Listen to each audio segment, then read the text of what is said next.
আমরা বেশিরভাগ জিনিস যুক্তির মাধ্যমে বিশ্বাস করতে চাই, এবং যখনই যুক্তিটা কাজ করে না তখন আমরা ভেঙে পড়ি।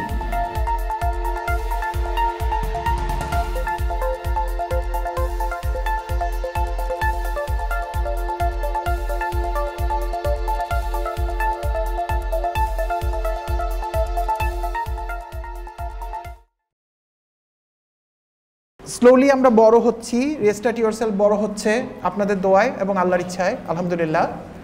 তো আমাদের বড় প্রোগ্রাম ম্যানেজ করার যে শক্তি আমাদের নেই, এই মুহূর্তে নেই। তো আমরা রকমারির সাপোর্ট চেয়েছি। কই সাদি, কই সাদি, একটু দেখাও তোমার চেহারা। তো সাদি হচ্ছে রকমারির উচ্চতর কর্মকর্তা, রানা আছে আমাদের এখানে, এরা আমার সবাই ছোট ভাইয়ের মতো আর কি। সো একরকম বলতে পারেন অনুরোধ ফেলতে পারে নাই, আরেকটা হতে পারে যে না না রিয়েলি রিস্টার্ট ইয়োরসেলফের সাথে মিলে কাজ করার সময় হয়ে গেছে। সো ওরা আমাদের পাওয়ার পার্টনার, সো ওরা আমাকে পাওয়ার দিছে, এই জন্য আমরা 4 তলায় উঠে আসতে পারছি। ওকে, অ্যান্ড অলসো অলমোস্ট ভেন্যু থেকে শুরু করে সব কস্ট ওরা বিয়ার করছে। আমি এই যে এসে খালি বকবক করতেছি আর আপনারা শুনতে আসছেন, এই হচ্ছে আমাদের সম্পর্ক। তো আমরা শুরু করব।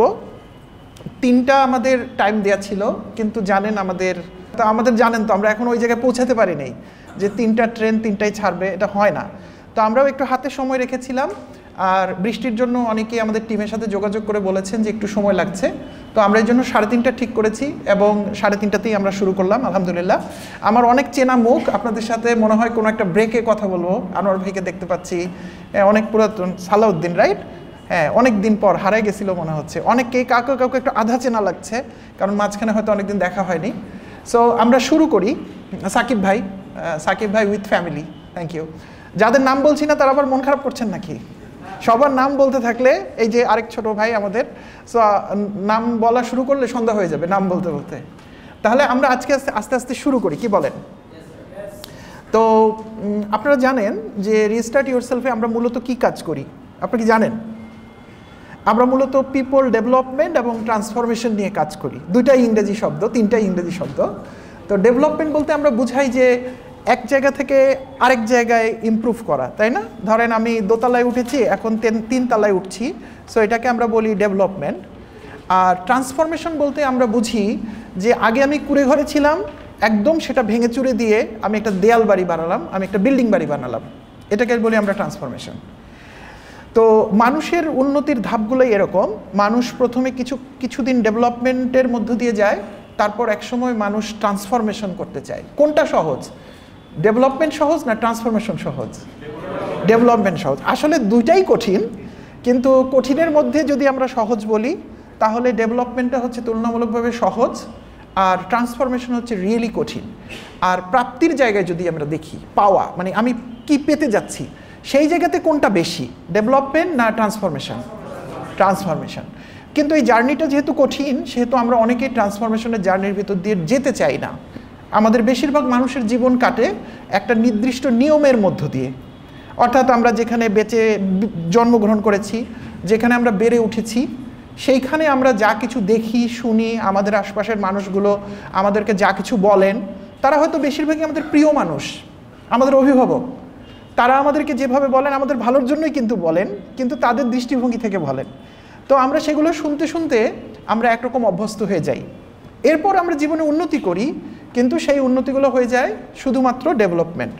এই যে আমি বিভিন্ন প্রতিষ্ঠানে চাকরি ছেড়ে দেওয়ার পর আমার যদি মূল পেশা বলেন যে আমি তাহলে চলি কীভাবে, সেটা হচ্ছে মূলত বিভিন্ন কর্পোরেট এবং পাবলিক ট্রেনিং। তো এই ট্রেনিংগুলোয় মানুষ যখন আসে, তারা কি ট্রান্সফরমেশনের জন্য আসে না ডেভেলপমেন্টের জন্য আসে? জোরে বলেন। হ্যাঁ, তারা মূলত ডেভেলপমেন্টের জন্য আসে, কারণ একটা ইনক্রিমেন্টাল প্রবলেম তারা সলভ করতে চান। আমার প্রোডাক্টিভিটি নাই, আমি প্রোডাক্টিভিটি বাড়াতে চাই, আমি সুন্দরভাবে কথা বলতে পারি না, আমি স্টোরি টেলিং শিখতে চাই, আমাদের টিম ওয়ার্ক একটু বাড়ানো দরকার, তাহলে আমরা টিম ওয়ার্ক ট্রেনিং করি, বা এরকম আরও অনেক নিশ্চয়ই ভালো ভালো অনেক ট্রেনিং আছে। কিন্তু এই সব কিছু হচ্ছে ডেভেলপমেন্টের অংশ। তাহলে ট্রান্সফরমেশন কখন হয়? ট্রান্সফরমেশন কিন্তু কোনো নির্দিষ্ট সময় ধরে হয় না।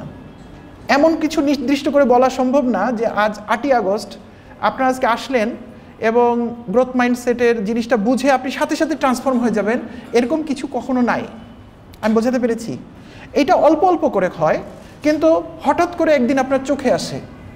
একটা খুব কমন উদাহরণ দিই, আপনাদের বুঝতে সুবিধা হবে। আপনারা আমার সাথে আছেন তো? বোরিং হয়ে গেলে আমাকে বলবেন, যে কেউ হাত উঠিয়ে বলবেন, কারণ আমি আজকে আপনাদের সেবা দিতে আসছি। আমি এখানে নিজের কথা বলতে দাঁড়াই নাই, আমি আপনাদের সার্ভিস দিচ্ছি। তাহলে একটা জায়গায় আপনি সার্ভিস না পেলে যেভাবে বলেন না, হাত তুলে বলেন ভাই আমার এখানে দিয়ে যান, পানিটা দেন, খাবারটা পৌঁছে দেন, আপনি বলবেন। আমি যদি না দিতে পারি তখন আমি বুঝাই বলবো যে এই কারণে এটা হচ্ছে না, কিন্তু তার আগ পর্যন্ত আপনারা বুঝে নেবেন সব কিছু। তো আপনারা ছোটোবেলায় মায়েরা যখন রোজার মাসে ছোলা ভিজিয়ে রাখতো, অথবা প্রাইমারি স্কুলে আমরা অনেক সময় বিজ্ঞানের এক্সপেরিমেন্ট করতাম, করেছেন? ছোলা ভিজিয়ে রেখে এবং এটা 1 দিন বা 2 দিন পর এটার অঙ্কুরোদ্গম হতো।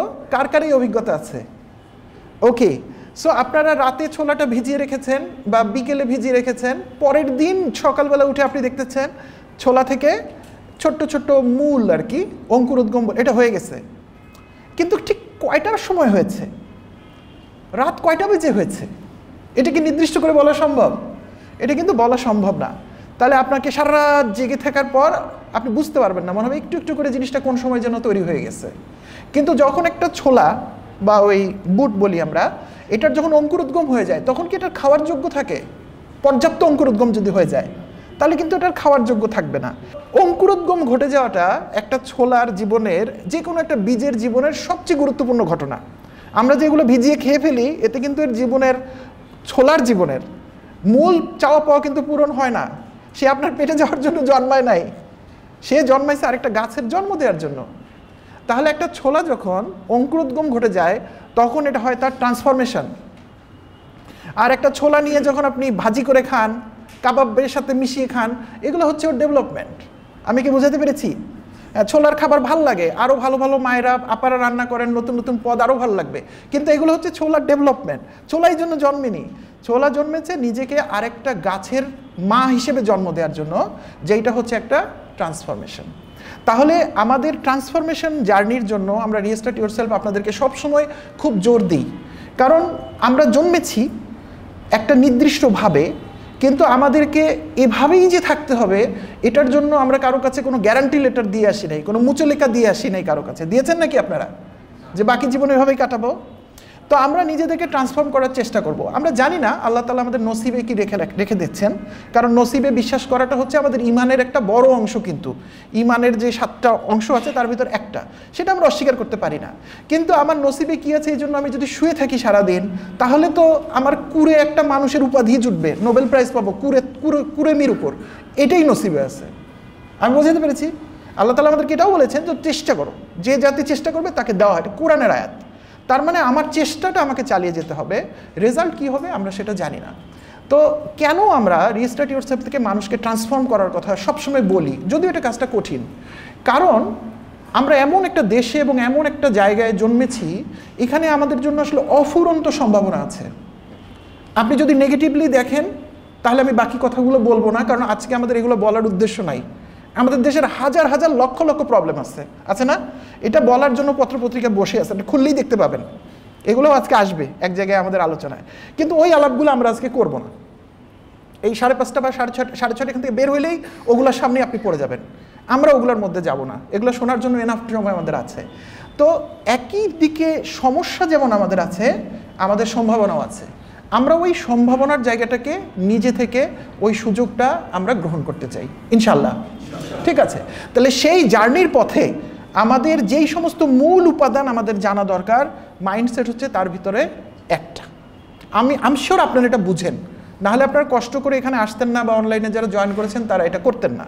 আপনারা বুঝেন যে মাইন্ডসেট জিনিসটা খুবই ইম্পর্টেন্ট। আর ROI কানেক্ট আমরা নতুন করে আজকে থেকে শুরু করলাম। এর আগের ভার্সনটা ছিল ROI ফেস টু ফেস। আপনারা অনেকেই এর আগের ফেস টু ফেস প্রোগ্রামে এসেছেন, আমরা ছোট আকারে করতাম সেগুলো।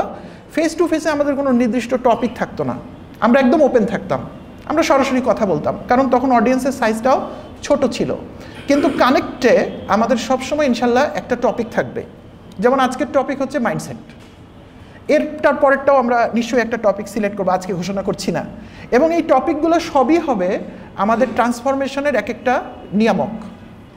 আমি বোঝাতে পারছি? এবং ROI কানেক্টে আমাদের সবসময় সামনাসামনি দেখা হবে ইনশাল্লাহ। তো যারা আজকে দূর থেকে জয়েন করছেন আমি তাদেরকে মিস করতেছি, যারা দেশের বাইরে বা ঢাকার বাইরে থেকে জয়েন করেছেন তাদের ব্যাপারে তো কোনো কমেন্ট করা যাচ্ছে না, কারণ তারা যে জয়েন করেছেন এটাই বড় ব্যাপার। কিন্তু ঢাকায় থেকে যারা মিস করতেছে তাদেরকে আমরাও মিস করতেছি। আর পরবর্তীতে আমরা বিভাগীয় শহরে ইনশাল্লাহ যাব, এগুলো অনেক লম্বা প্ল্যান, এগুলো পরে দেখা যাবে কি হয়। সোফার কি ভাল লাগতেছে না বিরক্ত লাগতেছে? শিওর তো? আচ্ছা, চলেন আমরা মাইন্ডসেট নিয়ে কথা বলা শুরু করি। আমি বেশ কিছু স্লাইড বানিয়েছি। জেনারেলি এই সমস্ত প্রোগ্রামে আমি স্লাইড শেয়ার করি না, কিন্তু এটার জন্য আমি যে কোনো কারণে হোক করেছি। তো মাইন্ডসেট সম্পর্কে প্রথম যে মানুষটা আমাদেরকে কোনো কিছু অফিসিয়ালি বলেছেন, স্লাইডে হয়তো যারা অনলাইনে জয়েন করেছেন ওরা কিছু দাগ টাগ দিচ্ছেন, আমাদের দিতে দেন, মানুষ একটু ক্রিয়েটিভ থাকুক। ওই যে লাল দাগ চলে আসছে। তো বেসিক্যালি মাইন্ডসেট জিনিসটা সম্পর্কে অফিসিয়ালি আমাদেরকে বলেছেন এই ক্যারল ডুইক নামের এক ভদ্রমহিলা। তার বয়স এখন প্রায় ৭৭ বছর এবং তিনি স্ট্যানফোর্ডের একজন সাইকোলজিস্ট অ্যান্ড সাইকোলজির প্রফেসর। ওনার একটা বিখ্যাত বইয়ের নাম হচ্ছে মাইন্ডসেট। মূলত এই বইয়ের মধ্যেই উনি মাইন্ডসেট সম্পর্কে আমাদেরকে প্রথম কিছু বলেছেন, এবং তার দীর্ঘদিনের গবেষণা, যেখানে উনি বলতে চেয়েছেন যে তিনি অনেক মানুষের উপর রিসার্চ করে দেখেছেন যে অনেক মানুষের প্রতিভা সুযোগ সুবিধা থাকা সত্ত্বেও সেই মানুষগুলো জীবনে বড় কিছু অর্জন করতে পারেন না, কিন্তু একই রকম সুযোগ সুবিধা প্রতিভা যোগ্যতা নিয়ে খুব অল্প সংখ্যক মানুষ আবার অনেক বড় কিছু অর্জন করে ফেলেন। উনি মূলত স্কুলের ছেলেমেয়েদেরকে নিয়ে এটা শুরু করেছিলেন। ওনার কার্যক্রমের সূত্রপাত ছিল স্কুলের ছেলেমেয়েদেরকে নিয়ে, এবং উনি দেখলেন যে যদি স্কুলের ছেলেমেয়েদেরকে র্যান্ডমলি বলা হয় যে অমুক অমুক এবং অমুক এই তিনটা ছেলে বা মেয়ে ভালো করবে, তাহলে তারা অটোমেটিক ভালো করতে শুরু করে। তাদের শিক্ষকরাও তাদেরকে ভিন্নভাবে দেখতে শুরু করে, এবং এরকম আরেকটা রিসার্চ আছে, সেখানে দেখা গেছে 1 বছর পর যখন ওখানে আরেকবার যাওয়া হয়েছে, দেখা গেছে ওই তিনটা বাচ্চা যে তিনটাকে র্যান্ডমলি সিলেক্ট করা হয়েছিল তারা অসাধারণ ভালো করতে শুরু করছে সব সাবজেক্টে। তখন যারা রিসার্চ করেছেন তারা বলে দিয়েছেন যে আমরা আসলে এটা র্যান্ডম চয়েস করেছিলাম, কিন্তু রিসার্চের শুরুতে টিচাররা বিশ্বাস করতেন যে তাদেরকে সিলেক্ট করা হয়েছে কোনো ক্রাইটেরিয়ার বেসিসে। তাহলে এই যে আমরা একটা মানুষকে একটা ভিন্ন রকম ট্যাগিং করি, ট্যাগিং শব্দটা খুব পরিচিত আমাদের এখানে, আমরা ভালো অর্থে বলছি, সেটা আসলে মানুষের জন্য মাঝে মাঝে উপকারী হয়ে যায়। আবার ঘুরিয়ে বললে আমি যে জীবনে কিছু করতে পারবো কি পারবো না এই ব্যাপারে যেহেতু আমাকে কখনো কোনো কিছু কেউ উল্লেখ করে বলছে না, এই জন্য আমি আমার জীবনের অনেক অপরচুনিটি এবং অনেক কিছু মিস করে যাচ্ছি। তাহলে মাইন্ডসেট কথাটার সূত্রপাত এখান থেকে শুরু হচ্ছে যে আপনার সামনে অনেক সুযোগ সুবিধা, অনেক মেধা বা অনেক যোগ্যতা আপনার থাকতে পারে বা আছে, কিন্তু আপনি সেটা দেখছেন না, কারণ আপনার মাইন্ডসেট সেটা আপনাকে দেখাচ্ছে না। আবার ঘুরিয়ে বললে একজন মানুষের সামনে কোনো কিছু হয়তো নেই, তার যোগ্যতা নেই, তার মেধা নাই, তার সুযোগ সুবিধা নাই, কিন্তু তার মাইন্ডসেট ঠিক আছে জন্য সে এগুলা দেখতে পাচ্ছে চোখের সামনে, এবং আস্তে আস্তে সেগুলো সে তৈরি করতে পারছে। একটা মজার ব্যাপার, তাই না? বোঝা যাচ্ছে তো? তো মাইন্ডসেটকে ক্যারল কিভাবে সংজ্ঞায়িত করেছেন?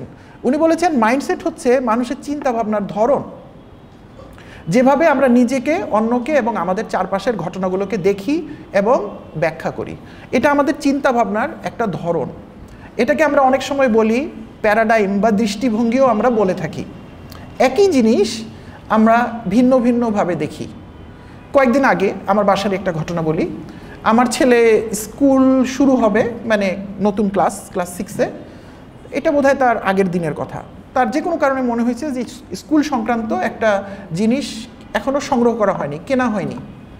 তো তখন বাজছে রাত 8টা, খুব সম্ভবত এটা ডিসিসি মার্কেটে পাওয়া যাবে, গুলশান 1 বা 2, মেবি স্কুল ব্যাগ ধরে নেন আর এরকম কিছু। তা আমরা প্রস্তুতি নিচ্ছি যে যাব জিনিসটা, কিন্তু আমার বাসায় কোনো একজন লোক বললেন এতক্ষণে তো মার্কেট বন্ধ হয়ে গেছে।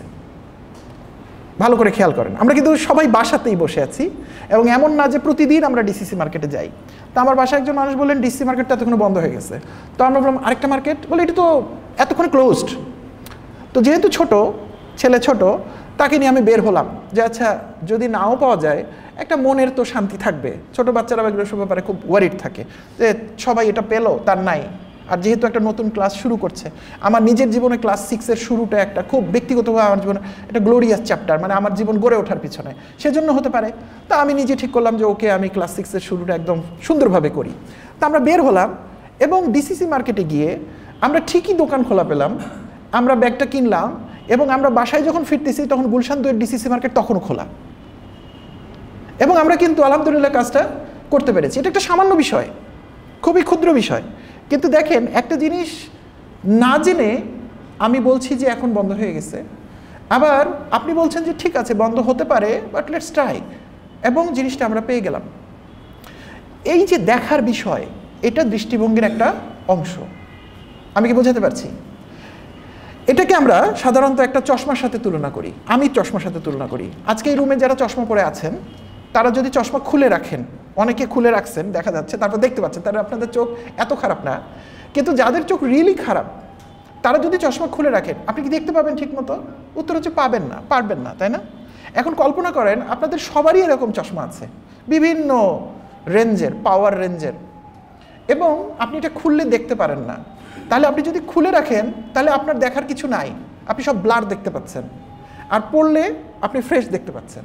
আবার একজনের চশমা আরেকজন পড়লে কাজ হচ্ছে? কাজ হচ্ছে না। তার মানে প্রত্যেকের জন্য চশমাগুলো আলাদা।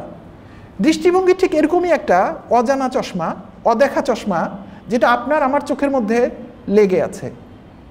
কিভাবে আসলো সেটা নিয়ে আমরা একটু পরে কথা বলবো। এবং এই চশমাটা আমাকে দেখাচ্ছে আমি যেভাবে দেখি। আমার কল্পনার সাথে আপনি আছেন? আপনাদের সবার চোখে একটা চশমা আমি বলেছি, অদৃশ্য চশমা, আছেন আমার সাথে? এবার এই চশমাটার কালার চেঞ্জ করে নেন। আপনার কি কালার পছন্দ? কার কি কালার পছন্দ বলেন তো একবারই শুনি। এটা কালো, সবুজ, আর কিছু? হোয়াইট? ও হোয়াইট দিন না, অন্য যে কোনো কিছু, রেড, কেউ ব্লু দিতে পারেন, কেউ গোলাপি দিতে পারেন। আপনি আপনার চশমার লেন্সটা ওই কালারের কাছে বদলে নেন, নিলেন। এখন ভাবেন আপনি এই চশমাটা অদেখাভাবেই পরে আছেন, কেউ একজন নীল চশমা পরে আছে, কেউ সবুজ চশমা পরে আছে, কেউ লাল চশমা পরে আছে, এবং জন্মের পর থেকে আপনি কোনোদিন এই চশমাটা দেখেননি, আপনি দেখে যাচ্ছেন পৃথিবীকে। তাহলে সবুজ চশমাওয়ালা লোক কী কালারে পৃথিবীকে দেখছে? সবুজ। নীল কালারের চশমাওয়ালা লোক কী কালারে পৃথিবীকে দেখছে? লাল কালার, লাল। তাহলে এই যে আমরা ভিন্ন ভিন্ন মানুষ পৃথিবীকে দেখছি, আমাদের অজান্তে আমাদের চোখে একটা কালারফুল চশমা আছে, কিন্তু আমরা জানি না, এবং এই জন্যই আমরা এভাবে দেখছি। বিশ্বাস করবেন কি না, আমাদের যত ধরনের অস্থিরতা, সমস্যা, ঝগড়া, বিবাদ, ঝগড়া শুনলে তো আপনি খালি রাজনীতির দিকে চলে যান। আপনাদের ঘরের ভিতর ঝগড়া আছে না? বন্ধুদের মধ্যে ঝগড়া আছে না? মা বাবা ভাই বোনের মধ্যে আছে না? সেগুলোরও সমস্ত কিছুর মূল বা গোড়ায় হচ্ছে কিন্তু এই চশমা, যেটা আমাদের অজান্তে আমরা পরে রেখেছি। এবং এটাই আসলে মাইন্ডসেট। আপনাদের মনে প্রশ্ন আসতেছে যে এই মাইন্ডসেটটা, এই চশমাটা আমাকে কে পড়ালো? এই যে আমি ভিন্নভাবে দেখি পৃথিবীকে, আমার কাছে মনে হয় দোকান বন্ধ, কিচ্ছু হবে না, এই দেশের কিচ্ছু হবে না, এরা খারাপ, ওরা খারাপ, আমার আত্মীয় স্বজন প্রতিবেশী সবাই খারাপ। আবার আরেকজন লোক বলছে না না না ভালো তো, সব কিছু তো ঠিকই আছে, যা দেখো আমেরিকা আরেকটা প্রবলেমে পড়বা, তুমি অস্ট্রেলিয়া যে আরেকটা প্রবলেমে পড়বা, সেই হিসেবে বাংলাদেশে বিশাল অফুরন্ত সম্ভাবনা আছে, আমরা ভালো করব। সব দেশই তার 40-50 বছর, 50-52 বছর বয়সে কিছু রাজনৈতিক, কিছু সামাজিক সমস্যা ফেস করেই তো গ্রো করেছে। আমেরিকার বয়স 200 বছরের উপরে, যা দেখো আমেরিকার জন্মের 50 বছর পরে কত কেওয়াস ছিল। আমার আত্মীয় স্বজনরা তো ভালো, সব লোক তো খারাপ না, এদেরকে নিয়েই আমাদের আগাতে হবে। আমাদের সন্তান ও ভালো করছে না একটু, আর বহু ভালো না করা ছেলে মেয়ে পরে ভালো করেছে। অর্থাৎ আপনি একই জিনিস ভিন্নভাবে দেখছেন। এই মাইন্ডসেটটা এবং ওই মাইন্ডসেটটা কোথা থেকে আসছে আপনারা বলেন দেখি? কোথা থেকে আসছে? পরিবার, আরও সমাজ, আশপাশ, আপনার মা বাবা, আপনি যাদের সাথে ঘুরেছেন ফিরেছেন, তাদের উপর অনেক কিছু নির্ভর করেছে। কিন্তু আপনি কি কোনো একটা নির্দিষ্ট দিন মনে রাখতে পারেন যে ওই দিন আমি এটা অমুকের কাছে শিখেছি, সেই দিন আমি তার কাছে এটা শিখেছি? তা কিন্তু নয়। এভাবে বেড়ে উঠতে উঠতে আমরা আস্তে আস্তে আস্তে এক একটা ভাবধারার মধ্যে ঢুকে গেছি। রিস্টার্ট ইয়োরসেলফে আমরা অনেক ডিটেল ডিসকাস করি এই জিনিসটা, আমরা সময়ের অভাবে অনেক দূর যাব না, যে আমরা আসলে একটা জিনিসকে কতভাবে আমাদের মস্তিষ্কের ভিতর নেই। আপনারা বলতে পারবেন মানুষ হিসেবে আমরা কত ধরনের সিস্টেম দিয়ে ডেটা নেই? 5 ভাবে, তাই না? 5টা সিস্টেম দিয়ে আমরা ডেটা নিতে পারি, এর বেশি কোনো সিস্টেম দিয়ে ডাটা নেওয়া সম্ভব নয়। ঠিক যেমন একটা ল্যাপটপ, এটা কীভাবে ডেটা নিতে পারে? আমি মাইক্রোফোনে কথা বললে সে ডেটা নেয়, আমি মাউস দিয়ে ক্লিক করলে সে ডেটা নেয়, আমি কিবোর্ড দিয়ে চাপ দিলে সে ডেটা নেয়, আরও অনেকভাবে সে ডেটা নেয়। কিন্তু একটা মানুষ কতভাবে ডেটা নেয়? 5 ভাবে। এখানে যত মানুষ আছেন সব লোকই 5 ভাবে ডেটা নেন। এবং এই 5টা ভাবে, চোখ, কান, নাক, জিভ, ত্বক, 5টা কি বলেছি? এই 5টা দিয়ে আপনি জন্মের পর থেকে আলহামদুলিল্লাহ আপনি ইনফরমেশন নিচ্ছেন। এর ভিতর 2টা আছে, চোখ এবং কান। আপনি যে কখন নিতে শুরু করছেন আপনি জানেনও না। আপনি জানেন পৃথিবীতে আপনি কোন দিন প্রথম দেখেছিলেন? জানেন না। আপনি জানেন আপনি কোন দিন শুনেছিলেন? আপনি জানেন না। আজকে সকালে যে ঘুম থেকে উঠে এই পর্যন্ত আসেন, আপনি কি কি দেখছেন আপনি জানেন? আপনি জানেন না। আপনি কি কি শুনেছেন আপনি জানেন? আপনি জানেন না।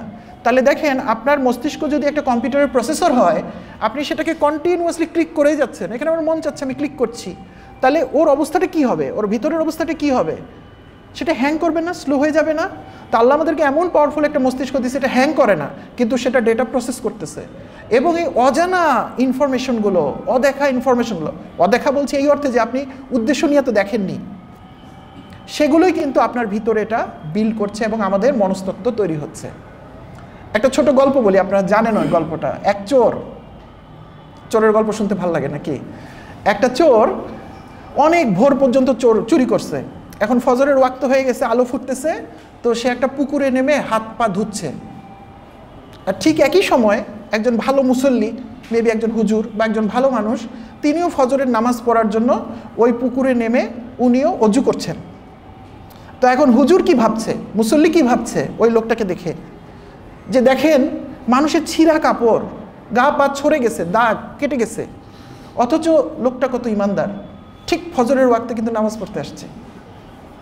আর চোর কি ভাবতেছে? তার ভাবনাটা আরো অদ্ভুত, যে দেখেন কত বদলোক, সুন্দর লেবাস পরে সে চুরির উদ্দেশ্যে বের হয়েছে। তাহলে কিসের বেসিসে দুজনকে মূল্যায়ন করছে? মাইন্ডসেট। কারণ একটা চোর চোরের মতো করে চিন্তা করে, সে যে কোনো লোককে দেখলে মনে করবে এ চোর। আর একজন ভালো মানুষ একটা চোরকেও ভালো মানুষ মনে করে বাসায় নিয়ে আসবে। এটা হচ্ছে আমাদের মাইন্ডসেট কিভাবে তৈরি হয়। আজকে আমরা মাইন্ডসেটের দুইটা রকম নিয়ে কথা বলছি। একটা নাম হচ্ছে গ্রোথ মাইন্ডসেট, একটা নাম হচ্ছে ফিক্সড মাইন্ডসেট। আনফর্চুনেটলি আমরা বেশিরভাগ মানুষ কোন মাইন্ডসেটে অপারেট করি? Fixed mindset. কেন আমরা ফিক্সড মাইন্ডসেটে অপারেট করি? এর উত্তরটা ওই যে আগে থেকে একটু আসলাম। কারণ পরিবেশ থেকে আনসেন্সর্ড যে ডেটাগুলো আপনি পেয়েছেন তার বেশিরভাগই তো নেগেটিভ, বেশিরভাগই নেতিবাচক। বিশ্বাস না হলে আজকের একটা প্রথম আলো পত্রিকা খোলেন, প্রথম আলোর বদনাম করছি না বাই দ্য ওয়ে, মানে যে কোনো পত্রিকা খোলেন, আপনি গোনেন যে এখানে কয়টা ভালো সংবাদ আছে, ইতিবাচক শব্দ আছে, কয়টা নেতিবাচক শব্দ আছে। আমি গ্যারান্টি করছি বহু অংশে নেতিবাচক খবরটা ইতিবাচক খবরের থেকে বেশি। আপনি টেলিভিশনের একটা সংবাদ নেন, আধা ঘন্টা ধরে সংবাদ শুনেন এবং গুনবেন যে ভালো সংবাদ কয়টা, খারাপ সংবাদ কয়টা, সব নেতিবাচক। আপনি আপনার আত্মীয় স্বজনদেরকে স্ক্যান করেন মনে মনে, নাম বললেন না, যে কারা কারা আপনাকে জীবনে কি কি বলছে। আপনি ভালো রেজাল্ট করে বলে আর এরকম কত লোক করছে, আর খারাপ রেজাল্ট করলে বলে আমি তো জানতাম তুমি খারাপ করবা। এটা শুনে আমরা অভ্যস্ত, তাই না? এসএসসি পরীক্ষার রেজাল্টের দিন বলে যে এই ভাবির বাচ্চা কত ভালো করছে। মানে আমি অলওয়েজ কম্পেয়ার্ড, এবং আমি compared in a bad way, আমাকে দিয়ে হবে না। তাহলে আমি যদি এর মধ্যেই বড় হয়ে থাকি তাহলে খুব স্বাভাবিক আমার মাইন্ডসেটটা নেগেটিভ। তাহলে নেগেটিভ মাইন্ডসেটওয়ালা লোকরা কি বিশ্বাস করে? যে মানুষের যে স্কিল, কাজ করার ক্ষমতা, এটা জন্মগত এবং এটা খুব বেশি আপনি শিখে আগাইতে পারবেন না। ভাগ্যিস বলে না যে শিখতেও পারবেন না, কারণ সে দেখছে অনেক লোক শিখে, তখন বলে কি শিখে বেশি দূর যাইতে পারবেন না, অল্প, বেশি দূর না। আর গ্রোথ মাইন্ডসেটের মানুষটা কি বিশ্বাস করে? জন্মগতভাবে কীরকমভাবে জন্মেছি আলহামদুলিল্লাহ ওকে, কিন্তু আমি এখান থেকে গ্রো করতে পারবো এবং আমাকে শেখার সুযোগ দিলে আমি আরও বড় কিছু করব, শেখার সুযোগ দিলে আমি আরও বড় কিছু করব। এইটা হচ্ছে দুই মাইন্ডসেটের বেসিক পার্থক্য। আমরা কি বুঝতে পারলাম? প্রশ্নোত্তর পর্বে আমরা পরে যাব। আমরা কয়েকজন বিখ্যাত মানুষের উদাহরণ দিচ্ছি যাদের ফিক্সড মাইন্ডসেট ছিল। আমরা তো রাস্তার লোকের নিয়ে অনেক কথা বলতে পারি যে এই লোকটা ফিক্সড মাইন্ডসেট, এই জন্য এটা গরিব, খুবই সোজা। কিন্তু আমরা বড় বড় সিইওর উদাহরণ নিয়ে আসছি যারা আনফর্চুনেটলি ফিক্সড মাইন্ডসেট ছিল। আমি জানি না আপনারা ব্ল্যাকবেরি ফোনের কথা জানেন কিনা, আমার সমবয়সী বা আমার থেকে যারা সিনিয়র তারা জানেন। আমি যখন বুয়েটে পড়তাম তখন একজন খুব বড় লোকের ছেলে মেয়েদেরকে দেখতাম যে তার বাবার হাতে, তার হাতেও না, ব্ল্যাকবেরি ফোন থাকতো। এবং ব্ল্যাকবেরি ফোনের বৈশিষ্ট্য ছিল এটা দেখতে খুব সুন্দর, ব্ল্যাক, এবং এখানে মোটামুটি সবই যে কিবোর্ডটা যে থাকে না, পুরো কিবোর্ডটা ওখানে থাকতো। আর আমরা যারা বাটন ফোন ইউজ করতাম, আমি মনে করেন বুয়েটের শেষ দিকে গিয়ে ফোন কিনছিলাম বাটন ফোন, আমরা একটা কিউ লিখলে 2 বার চাপ দিতে হইতো, PQ, তাই না? ও লিখলে MNO, আর সে একবারই লিখে ফেলতো। সো তারা এগিয়েছিলেন এবং ওই সময় ব্ল্যাকবেরি ছিল ওয়ার্ল্ড ওয়াইড স্ট্যাটাসের প্রতীক। যে ব্ল্যাকবেরি ইউজ করে অন্য লেয়ার, আর আমরা হইলাম নোকিয়া 1100, লাইটও জ্বলে, টর্চও জ্বলে, মনে শান্তি, ভাই টর্চও জ্বলে আমারটাতে। আমি জানি না ব্ল্যাকবেরিতে টর্চ জ্বলতো কিনা, সাধারণত ওরা এগুলো দেয় না। কিন্তু এই ব্ল্যাকবেরির সিইও যখন অ্যাপল ফোন তৈরি করছে, তখন ব্ল্যাকবেরির সিইও মনে করলো যে না না না, এসব টাচ স্ক্রিনের মধ্যে ওই সংখ্যা আসবে, এটা মানুষ ইউজ করবে না, আমি যা আছি আমি বেশ আছি। এবং সে কোথায় আছে আপনারা এখন জানেন। আমার মতো অর্বাচীনের তার নিয়ে কথা বলাটা একটা মানে বাতুলতার পর্যায়ে যায়, কিন্তু সে তো তার মার্কেট, তার রাজত্ব হারিয়ে ফেলেছে। তাহলে এই যে তার ধারণাটা ছিল, এটা কি ধারণা ছিল?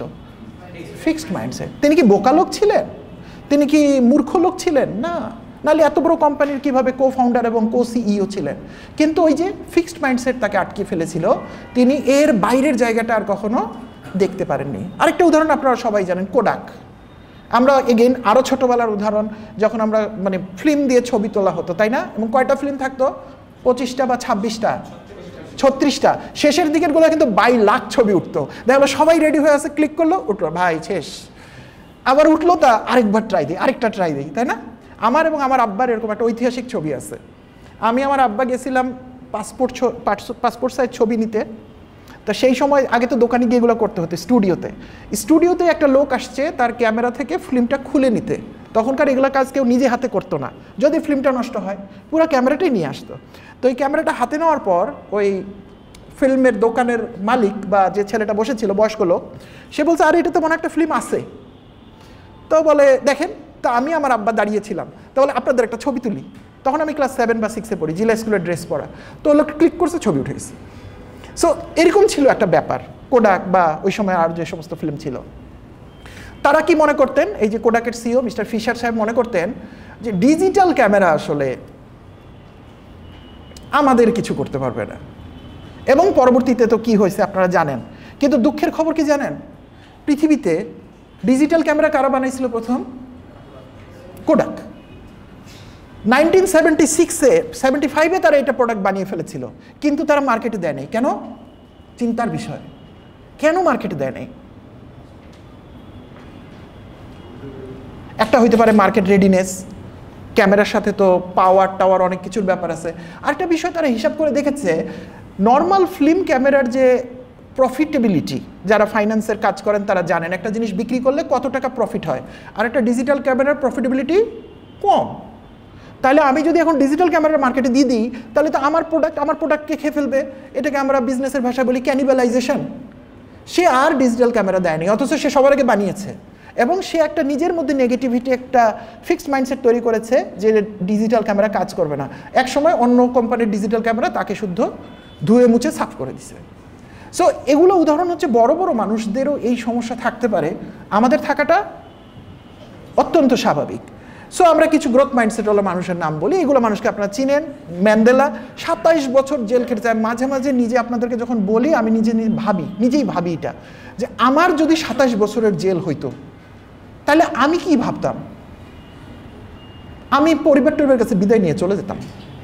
27 বছর না, 3 বছর হইলেই ভাই আর হবে না, আমি আর বাঁচবো না, শেষ, জেলেই হয়তো মরে যাবো। অনেক লোক হয়তো মরে যায়ও, কিন্তু এই লোক 27 বছর ধরে জেলে ছিল। এবং খালি জেল না, মানে যতভাবে তাকে ছোট্ট একটা কুঠুরির মধ্যে যত রকমভাবে তাকে মানুষ থেকে বিচ্ছিন্ন করা যায়, কিন্তু সে ভিতরে ধারণ করতো যে যেদিন মুক্তি পাবো সেই দিনই কাজ করা শুরু করবো।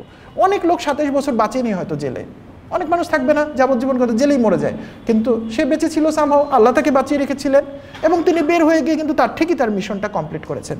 তারপর খেলোয়াড়দের মধ্যে থাকে মাইকেল জর্ডান এবং আরও অনেক এক্সাম্পল আপনারা জানেন। সো এতক্ষণে কি আমাদের ফিক্সড এবং গ্রোথ মাইন্ডসেট জিনিসটা আমাদের কাছে ক্লিয়ার? এবং এটা এমন কিছু না যে শুধু আমাদের মতো গরিব দেশের মানুষেরই ফিক্সড মাইন্ডসেট থাকবে, আর আমেরিকা ইউরোপে জন্মালে আপনি গ্রোথ মাইন্ডসেট হয়ে যাবেন, এরকম মনে করার কোনো কারণ নাই। হ্যাঁ, ওদের ওখানে সুযোগ সুবিধা বেশি, সেজন্য বেশিরভাগ মানুষই একটু হয়তো গ্রোথ মাইন্ডসেটের দিকে যায়, কিন্তু এই সমস্যাটা আমাদের সবার আছে। তো এই মাইন্ডসেটটা কেন তৈরি হয়, আমরা সেটার দিকে এখন একটু যেতে চাই। আপনারা কি যাবেন আমার সাথে? ভালো লাগছে? তার মানে আমরা মোটামুটি 30 মিনিট কথা বলেছি এবং আর 30 মিনিটের মধ্যে আমরা এই পার্ট শেষ করব, তারপর আমরা প্রশ্নোত্তর দিকে চলে যাবো ইনশাআল্লাহ। তো মাইন্ডসেট গড়ে তোলার ক্ষেত্রে আপনাদের জন্য সবচেয়ে গুরুত্বপূর্ণ তথ্য হচ্ছে 2টা বিষয়। কয়টা বিষয়? 2টা বিষয়।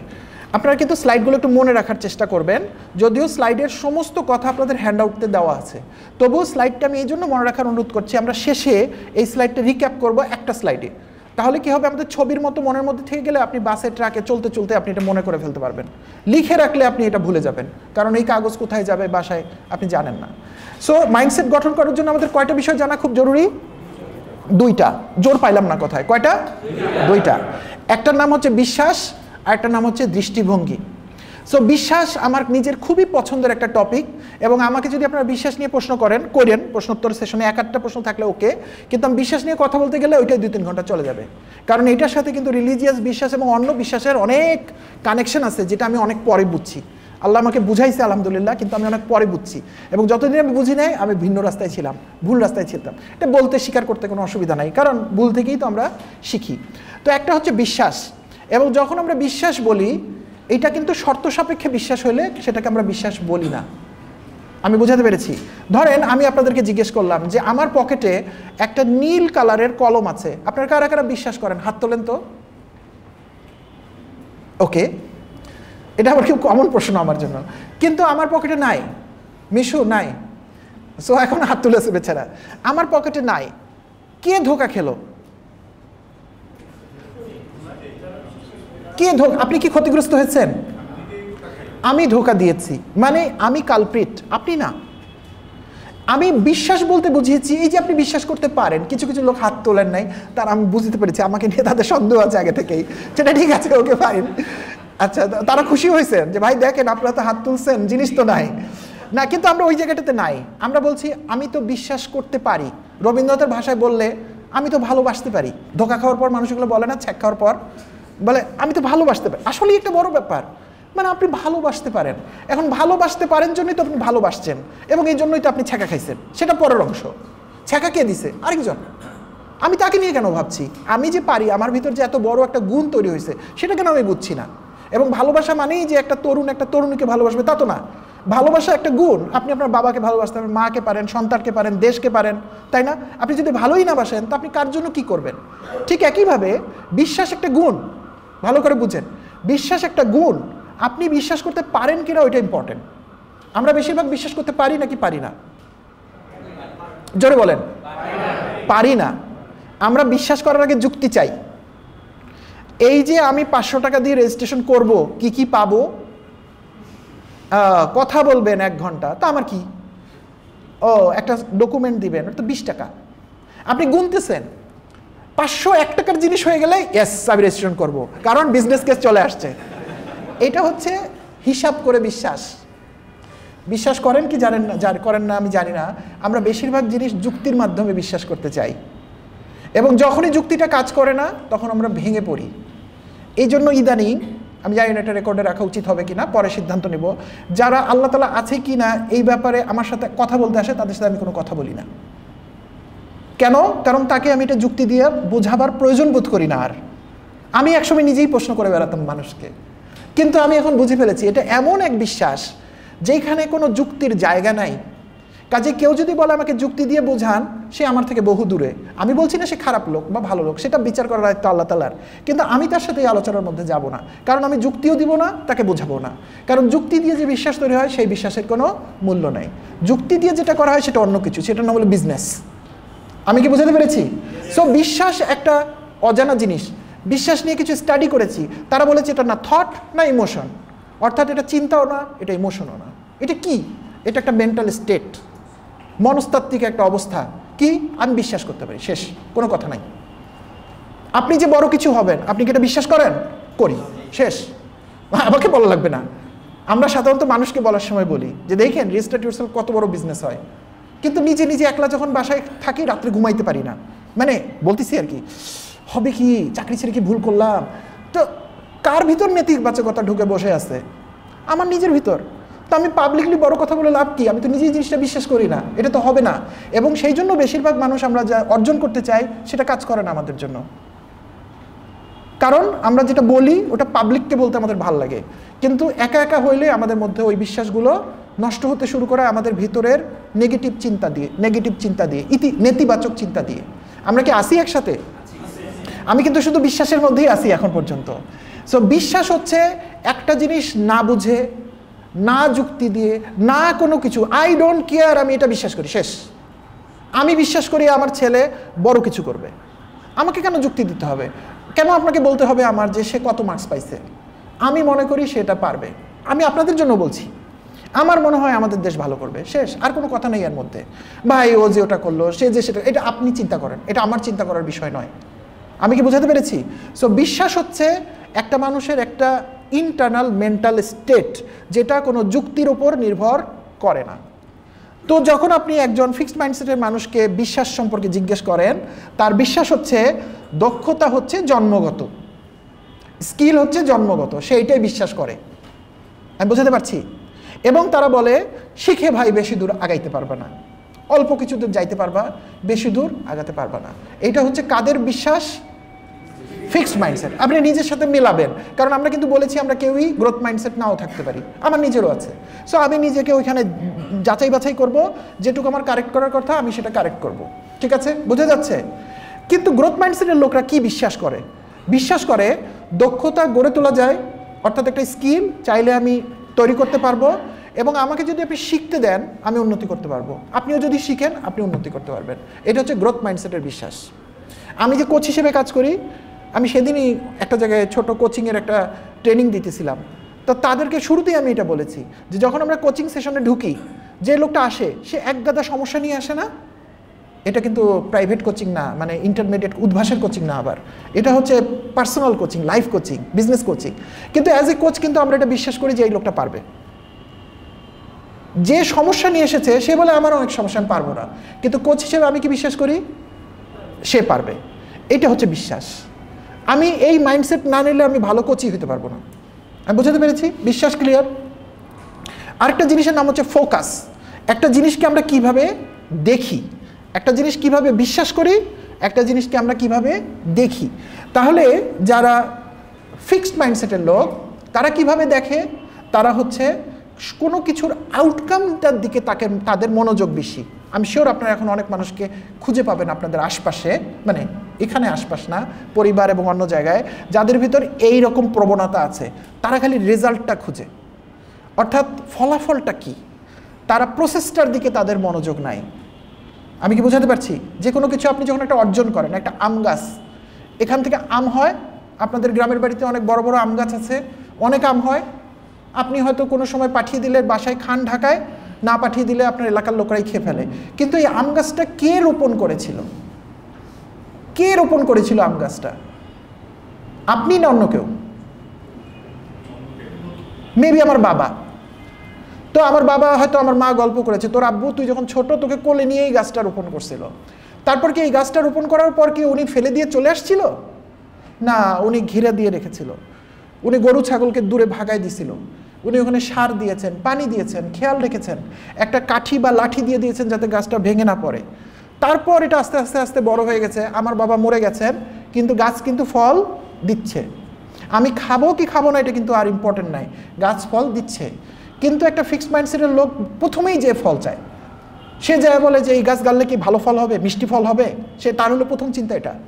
এবং যেহেতু সে ফলাফল নিয়ে খুব চিন্তিত, সেহেতু সে সবসময় ভাবে যদি আমি একটা কাজ করি এবং সেটার ফল যদি খারাপ হয় তাহলে মানুষের সামনে আমি কিভাবে দাঁড়াবো।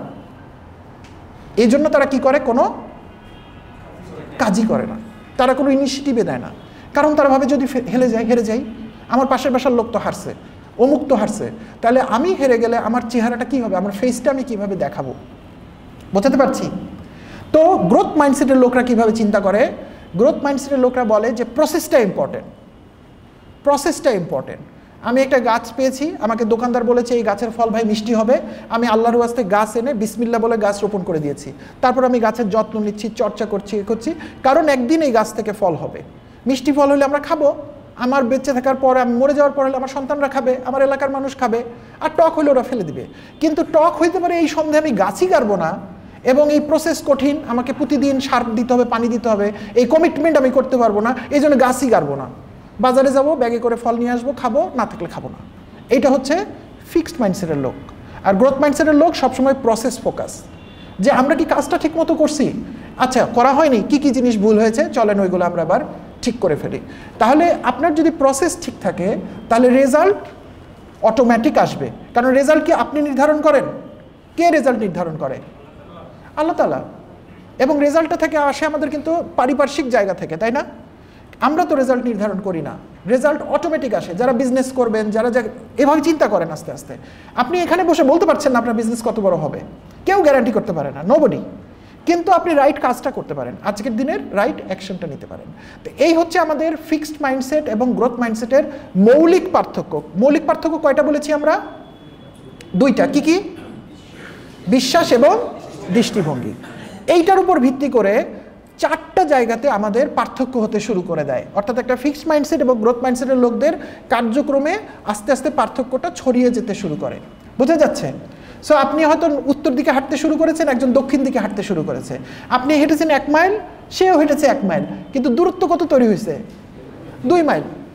এইভাবে আস্তে আস্তে আস্তে যত আমরা হাঁটছি আমাদের দূরত্ব গুণোত্তরভাবে বাড়তে শুরু করেছে, শুধুমাত্র এই দুইটা মৌলিক বিষয়ের জন্য, যে বিশ্বাস এবং দৃষ্টিভঙ্গি। আগাবো? সম্ভবত এটাই সবচেয়ে কঠিন স্লাইড। তো এটা আমরা ক্রস করতে পারলে বাকিটা সহজ হয়ে যাবে। প্রথম বিষয়টার নাম হলো চেষ্টা। আপনারাই এখন বলেন, আপনারা অনেকক্ষণ আমি বক্তব্য দিয়ে দিছি, 40 মিনিটের মতো।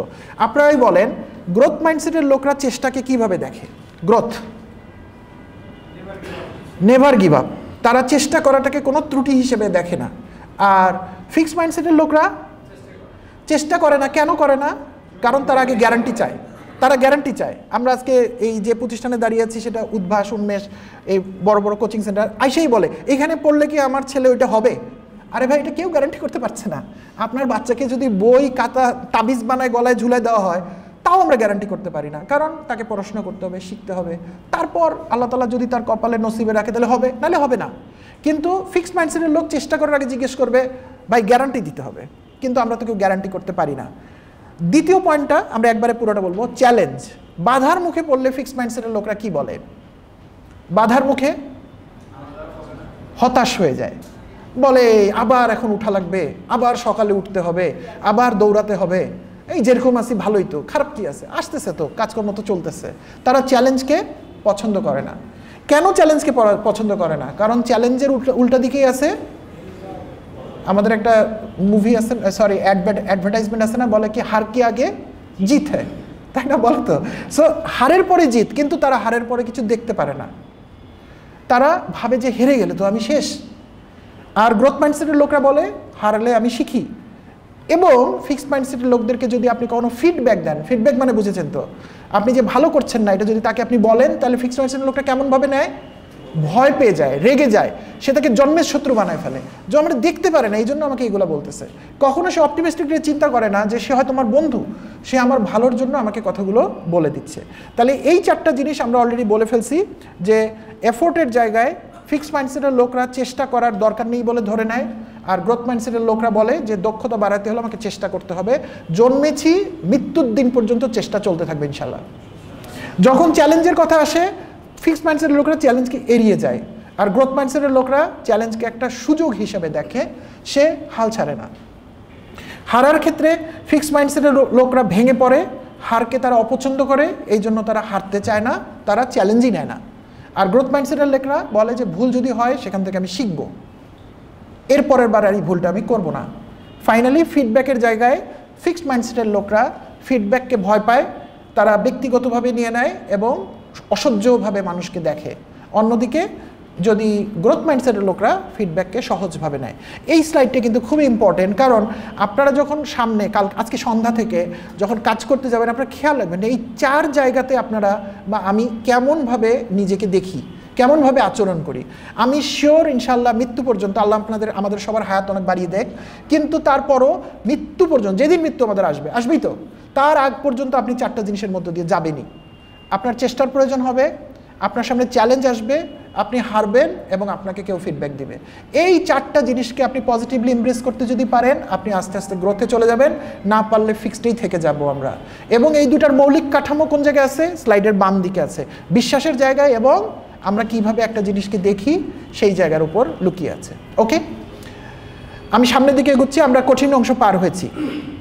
ফিক্সড মাইন্ডসেটের লোকরা, যেহেতু আমরা এই 4টা জিনিস দেখলাম, ফিক্সড মাইন্ডসেটের লোকরা সহজেই হাল ছেড়ে দেয়, অন্যের সাফল্যকে হুমকি হিসেবে দেখে, অর্থাৎ সে অন্যের ভালো সহ্য করতে পারে না। আছে না আপনাদের এরকম আত্মীয় স্বজন, বন্ধু বান্ধব?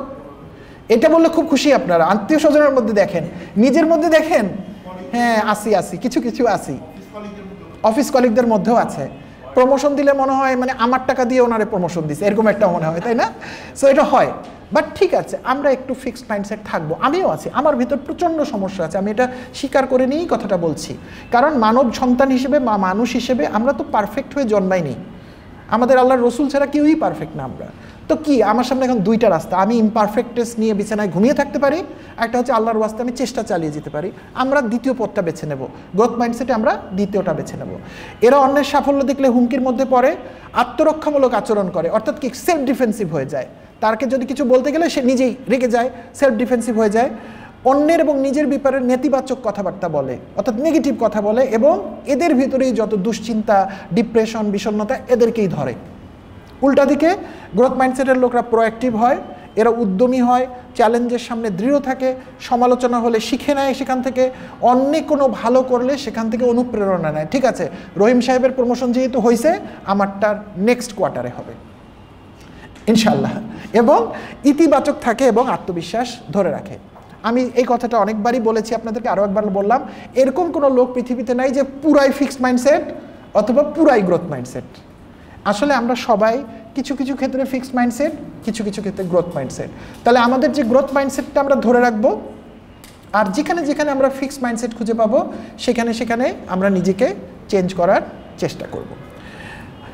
এটা যে সম্ভব, এই যে চেষ্টাটা যে সম্ভব, তার বড় একটা সুযোগ হচ্ছে আমাদের ব্রেইনের একটা সক্ষমতা।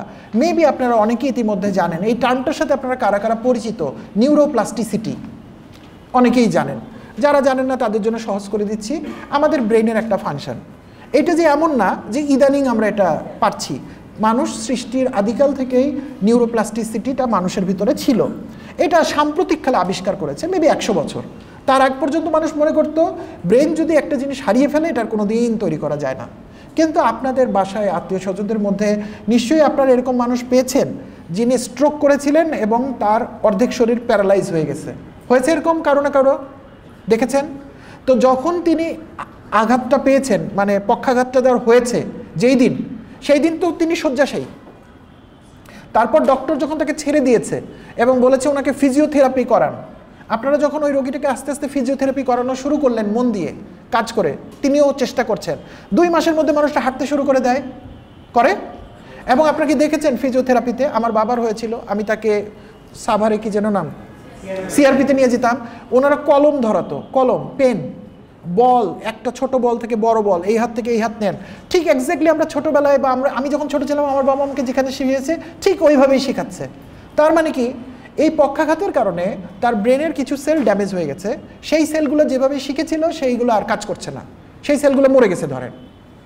এখন কি করছে, আপনার অন্য সেলগুলো ঠিক একই কাজটা শিখছে। এখন ফিজিওথেরাপির সময় যে প্যাশেন্টটা, যে রোগীটা আন্তরিকতা দিয়ে শিখবে এবং পরিশ্রম করবে, চেষ্টা করবে, তার হাতের লেখা একদম আগের মতোই হয়ে যাবে, আবার তার হাঁটার ধরন আগের মতোই হয়ে যাবে। আপনি দেখলে বুঝবেন না যে না প্যারালাইসিস হয়েছিল কি না। কিন্তু যিনি মনোযোগ দিবেন না, যিনি চেষ্টা করবেন না, অনেক ক্ষেত্রে আমাদের মুরব্বীরা চেষ্টা করে না, থাক আর কি, এই বুড়া বয়সে কি হাঁটবো, এরকম বলে, কিন্তু ভয়ঙ্কর কথা।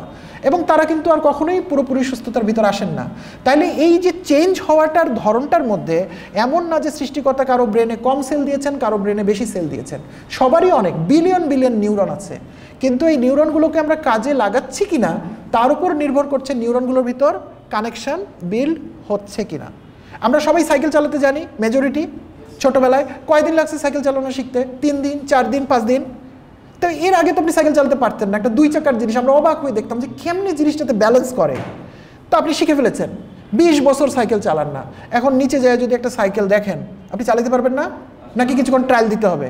নাকি ওই যে ছোটোবেলায় বড় ভাই শিখেছিল তাকে ফোন করে জিজ্ঞেস করতে হবে, ভাই কীভাবে জানি শিখাইছিলেন, জিজ্ঞেস করতে হবে। আপনি সাইকেল দিবেন আর চালাবেন। তাহলে সাইকেল যখন আপনি চালাতে পারতেন না, তখন আপনার ব্রেইন এই জিনিসটা শিখতো না, জানতো না কীভাবে ব্যালেন্সটা মেনটেন করে। যখন আপনি চালাতে থাকলেন তখন আপনার ব্রেন বুঝে নিল হাত কোন দিক নিতে হবে, পা কোন দিক নিতে হবে, আস্তে আস্তে আস্তে ব্রেনে ওই নিউরোপ্লাস্টিসিটিটা ফর্ম করলো। আলহামদুলিল্লাহ সারা জীবন জুড়ে এটা আপনার মধ্যে থেকে গেল, একদম রেডি থেকে গেল। আপনি যেদিনই সাইকেল নিচ্ছেন আসলে ওই নিউরোপ্লাস্টিসিটি কিন্তু কাজ করছে। তাহলে নিউরোপ্লাস্টিসিটির উদাহরণ আমি এই জন্য দিলাম যে আমাদের ব্রেন শেখার জন্য প্রস্তুত হয়ে আছে আপনার কাছে। তাইলে আমার যদি ফিক্সড মাইন্ডসেট থাকে, সেটা কি আমি শিখেছিলাম না মায়ের পেট থেকে নিয়ে জন্মেছিলাম? শিখেছিলাম, ভুলভাবে শিখেছিলাম। তাহলে এখন আমি ঠিকভাবে শিখবো, সেটা কি সম্ভব নাকি সম্ভব না?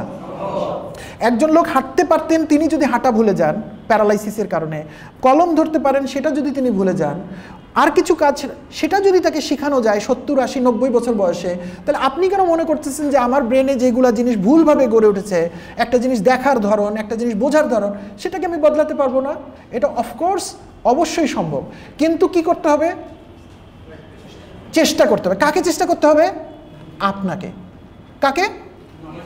হ্যাঁ, রিস্টার্ট ইউরসেলফের পক্ষে যদি আমি আপনাদের পক্ষে 5টা লোক রাখি যে আপনাদের 5 জনের হয়ে উনি এই চেষ্টাটা করবে, আপনারা খালি পে করবেন, হ্যাঁ 20,000 টাকা করে দিবেন, ওনারা সাইকেল চালানো শিখবে, আপনি নিচে যেয়ে সাইকেল নিয়ে চলে যাবেন, পারবেন না? এটা আপনাকেই কষ্ট করে শিখতে হবে, এবং এই শেখার প্রসেসটাই আমাদেরকে আস্তে আস্তে ফিক্সড মাইন্ডসেট থেকে গ্রোথ মাইন্ডসেটের দিকে নিয়ে যাবে। আমরা কি করব সেটা? এবং ব্রেনকে কম্পেয়ার করা হচ্ছে একটা মাসেলের মতো। মাসেল মানে বুঝেছেন তো? মাসেল কীরকম থাকে? আমাদের হাতে মাসেল আছে। আমাদের এই রুমে যারা অ্যাভারেজ মানুষ আছি আমরা, আমি জানি না বডি বিল্ডার কেউ আছেন কিনা, অ্যাভারেজ মানুষ আমরা কত কেজি ওয়েট তুলতে পারবো? এক হাতের মধ্যে ধরবো আর তুলে ফেলবো। 10 কেজি, 15 কেজি আমি পারবো, হয়তো 10-15 পারবো ইনশাল্লাহ। কিন্তু আপনি যদি আমাকে একটা 50 কেজির ওয়েট তুলতে বলেন, 50 কেজি তোলে না হেভি ওয়েট লিফটার, আমি কি পারবো? তো যিনি এটা করলেন উনি কি এক্সট্রাঅর্ডিনারি কিছু না? উনিও আমার মতো একটা সাধারণ লোক। পার্থক্য হচ্ছে গত 10 বছর ধরে বা গত 5 বছর ধরে উনি একটু একটু করে ওয়েট বাড়িয়েছেন। উনিও 5 কেজি দিয়ে শুরু করেছিলেন, একটু একটু গেছে, ওনার ট্রেনার ওনাকে বলছে এখন আরও 5 নাও, আরও 5 নাও। তারপরে সে অলিম্পিকের মাঠে গিয়ে একবারে 50 কেজি তুলে ফেলছে। এখন আমি তো দেখে বলছি হায় হায় হায়, আমি তো এটা জীবনেও পারবো না। এটা হচ্ছে ফিক্সড মাইন্ডসেট। অবশ্যই পারা সম্ভব যদি আমি চেষ্টা করি। তাহলে এখন আপনি আমাকে বলেন, যদি আমি ওয়েট লিফট করতে চাই আমাকে কি করতে হবে? আমাকে নিয়মটা জানতে হবে ফার্স্ট অফ অল, তারপরে আমার এখনকার ক্যাপাসিটি কত এটা বুঝতে হবে, তারপর একটা নির্দিষ্ট নিয়ম ধরে আমাকে এই পদ্ধতির মধ্যে আস্তে আস্তে আস্তে আগায় গেলে ইনশাল্লাহ আমি যদি নিয়ম মানি মেবি 10 বছরের মধ্যে আমিও 50-50-100 কেজি তুলতে পারবো। অলিম্পিকে যাবো কিনা এটা আমার ব্যাপার, কিন্তু আমি তুলতে পারবো। নাকি আপনাদের মনে হচ্ছে আমি পারবো না? পারবো ইনশাল্লাহ।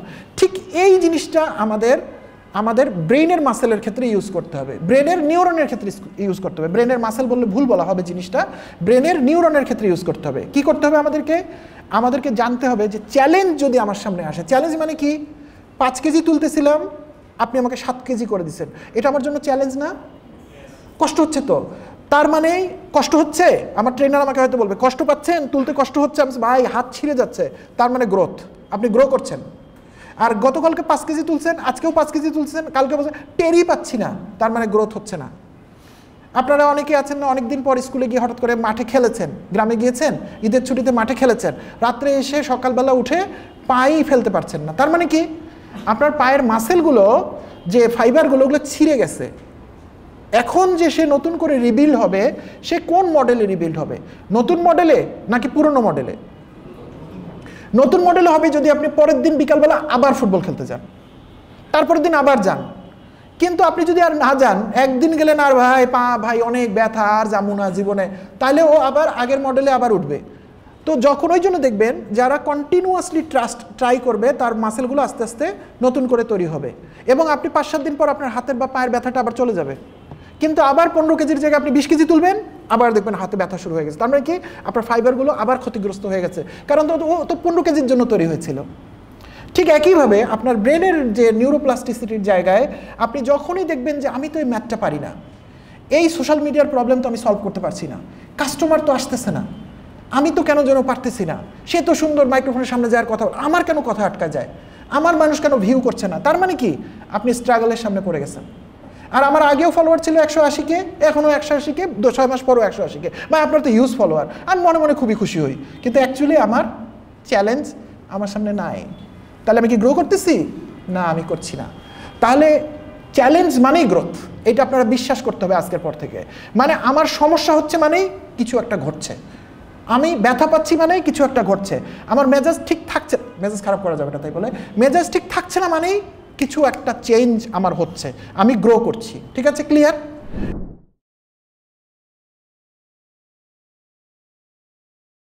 এখন বেশিরভাগ মানুষ অ্যাকশন নিতে পারি না, কারণ আমরা বিশ্বাসের জায়গায় আমাদের খোঁটা লেগে থাকে। তাহলে বড় প্রশ্ন আসছে, কেন বিশ্বাসটাকে কিভাবে আমি পাকাপোক্ত করব? সেকেন্ড পয়েন্ট, প্র্যাকটিস এবং সময়, এই দুইটা যদি আপনি আমাকে দেন আমি চেঞ্জ করে ফেলতে পারবো। ভালো করে কল্পনা করেন, আপনার বাসায় একদিন চুরি হয়েছে, এই জন্য আপনি অ্যালার্ট হয়ে গেছেন এবং সিসি ক্যামেরায় চোর কে আপনি চিনে ফেলেছেন। তা আপনি কি পরের দিন তাদেরকে দাওয়াত দিয়ে আপনার ড্রয়িং রুমে এনে বসিয়ে রেখে বের হয়ে চলে যাবেন? করবেন কেউ এখানে এই কাজ? আপনি তাকে আরো ভালো করে ছবি টাঙ্গিয়ে রাখবেন নিচে এবং আপনার দারোয়ানকে বলে রাখবেন এই লোকটা এবং এইরকম কোনো লোক যেন এলাকায় না আসে। তার মানে আপনি যে নেগেটিভিটিকে আইডেন্টিফাই করেছেন, এই প্রসেসটা আপনার চালু রাখতে হবে। এটা একটা নেভার এন্ডিং প্রসেস। 1 লক্ষাধিক পণ্য আর অসংখ্য সুবিধা নিয়ে আস্থার রকমারি আপনার দৌড়ে। যা কিছু দরকারি সাথে আছে রকমারি। বই ও পণ্য অর্ডার করতে ভিজিট করুন এখনই।